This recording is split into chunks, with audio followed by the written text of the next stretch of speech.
के चहते चैनल चयन गढ़ पर मैं Aman Chaudhary. My dear friends, ये जो वर्ड मीनिंग लिया गया है वो 6 सितंबर के आर्टिकल से लिया गया है, जिसमें कि आपका जो है ट्रू मेटल एक हेडिंग थी उस आर्टिकल की, वहां से इस वर्ड को लिया गया है। और उसके कुछ उसमें बहुत सारे वर्ड मीनिंग थे जो कि हमने डिस्कस किया था कल, जो हमने द हिंदू डिस्कस किया 2 बजे, उसमें डिस्कस किया था।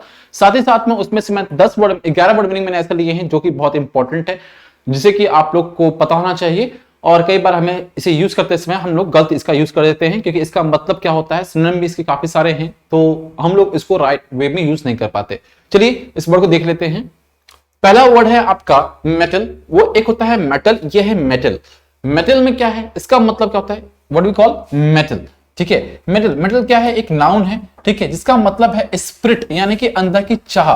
ठीक है, और दूसरा मतलब है डिटर्मिनेशन। डिटर्मिनेशन मतलब क्या होता है, दृढ़ निश्चय। ठीक है, ये क्लोज आपके वर्ड मीनिंग है। अगर ऑप्शन में इन दोनों में कोई एक दिखता है तो उस पर आप टिक करेंगे। Now tidying. टाइडिंग मतलब क्या होता है, न्यूज होता है, समाचार होता है, या फिर कोई इंफॉर्मेशन, कोई सूचना के तौर पर हम लोग इसका इस्तेमाल कर सकते हैं। टेल, एक है टेल। टेल का मतलब क्या होता है, कहानी तौर पे होता है, रिकॉर्ड के सेंस में हम लोग ले सकते हैं या हिस्ट्री के सेंस में ले सकते हैं। ठीक है, अब हिस्ट्री के सेंस में कैसे लेंगे, यानी कि जो पुरानी कहावतें हैं, इतिहास के तौर पे जो कहावत है या इतिहास के तौर पे जो कहानियां रह चुकी हैं, उसके लिए हम लोग टेल का इस्तेमाल कर सकते हैं।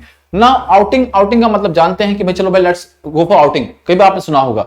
ठीक है, इसका मतलब क्या हुआ, ट्रिप हुआ, टूर हुआ, अपीयरेंस हुआ, तो ये सारे इसके मतलब आते हैं। नाउ नेक्स्ट वर्ड है आपका, देखिए इस कुछ वर्ड्स जो है यहाँ पे मैं आपको लिख देता हूं। ट्रफ। ट्रफ मतलब क्या होता है, इसका मतलब होता है प्ले ग्राउंड। क्या मतलब होता है इसका, प्ले ग्राउंड। तो हम लोग इसको प्ले ग्राउंड के सेंस में यूज करते हैं। ठीक है, यानी कि क्या है, फील्ड के तौर पे हम इसका इस्तेमाल करते हैं। तो प्ले ग्राउंड के वहां पे सब में इस्तेमाल किया गया था।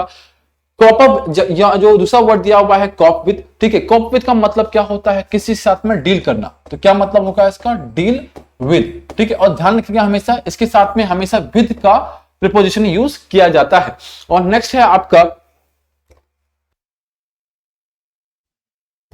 शीर। शीर मतलब क्या होता है, कंप्लीट, यानी कि पूर्णतः जो है, पूरी तरीके से। ठीक है, तो कंप्लीट तरीके से, पूरी तरीके से क्या उन्होंने अपनी क्षमता को दिखाया है। ठीक है, उस पर काम करने के लिए जो है आगे काम करने के लिए आगे करके काम करने के लिए आगे बढ़ के क्या है, यानी कि उन्होंने काफी फील्ड पे क्या अपना दिखाया था, अपना प्रदर्शन अच्छा किया है, विल पावर को स्ट्रॉन्ग किया था पूरी तरीके से। शीर विल पावर। ठीक है जी, तो कंप्लीट की तरह पे हम इसका इस्तेमाल कर सकते हैं, एब्सोल्यूट कर सकते हैं, टोटल कर सकते हैं, इसके सिनोनिम्स हैं। इननेट दूसरा वर्ड है आपका इननेट। इननेट क्या है, अंतर आत्मा से जो आपके आते हैं, अंदर आपके अंदर। ठीक है, जो आती है, जैसे कि नेचुरल हम बोल सकते हैं। ठीक है, इंटेंसिक बोल सकते हैं, इंसेंटिव बोल सकते हैं। तो बेसिकली जो है आपका नेचर आप बोल सकते हैं। नेचर, आपका नेचर क्या है। ठीक है जी, तो नेचर के सेंस में हम इसका उपयोग कर सकते हैं। ठीक है, इंट्रेंसिक के रूप में कर सकते हैं, इंटेंसिव के रूप में यूज कर सकते हैं। तो इसे सारे सिनोनिम्स काफी सारे होते हैं। चलिए नेक्स्ट वर्ड है आपका, नेक्स्ट वर्ड लेते हैं। इसमें क्या है, अगला वर्ड है स्केप्टिज्म। स्केप्टिज्म मतलब क्या होता है, इसका मतलब होता है डाउट में आना, किसी को डाउट करना। ठीक है, सोसाइटी क्या करती है, डिफरेंट जो एबल होते हैं, डिसेबल होते हैं, उनके ऊपर डाउट करती है कि काम कर नहीं पाएगा, ये क्षमता नहीं है उसमें, इस तरह के डाउट रखते हैं। लैक ऑफ कन्विक्शन, यानी कि जैसे ट्रस्ट का, फेथ का कम होना।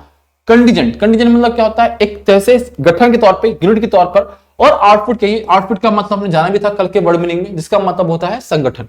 ठीक है जी, यूनिट के तौर पर। माउंट। माउंट तो आपने सुना पहाड़, पहाड़ नहीं इसका मतलब। माउंट का मतलब यहाँ पे प्रिपेयर करना, अरेंज करना। ठीक है, तो इस तरीके के वर्ड को हमने जाना है, इस तरीके से हमने पढ़ा है। तो उम्मीद करता हूं ये 11 वर्ड मीनिंग आपके लिए वैल्यू ऐड करेंगे आपके वोकैब सेक्शन में, और आपका वोकैब धीरे धीरे स्ट्रांग हो रहा होगा। तो मुझे दी इजाजत, मिलते हैं 9 बजे क्लास में। आज जो हम लोग करने वाले हैं वो कॉम्प्रिहेंशन पैसेज करेंगे, जिसमें कि आप लोग पैसेज रहेगा, उसका आपको पढ़ करके आंसर तुरंत देना होगा। तो चलते हैं, मिलेंगे 9 बजे। तब तक पढ़ते रहिए, घर पे रहिए। और अभी चाय नहीं पिया है, कॉफी नहीं पिया है, पीते हैं तो पी लीजिए, नहीं पीते हैं तो कोई बात नहीं, आप फिर से इसको रिवाइज कर लीजिए। ठीक है, टेक केयर ऑफ योरसेल्फ।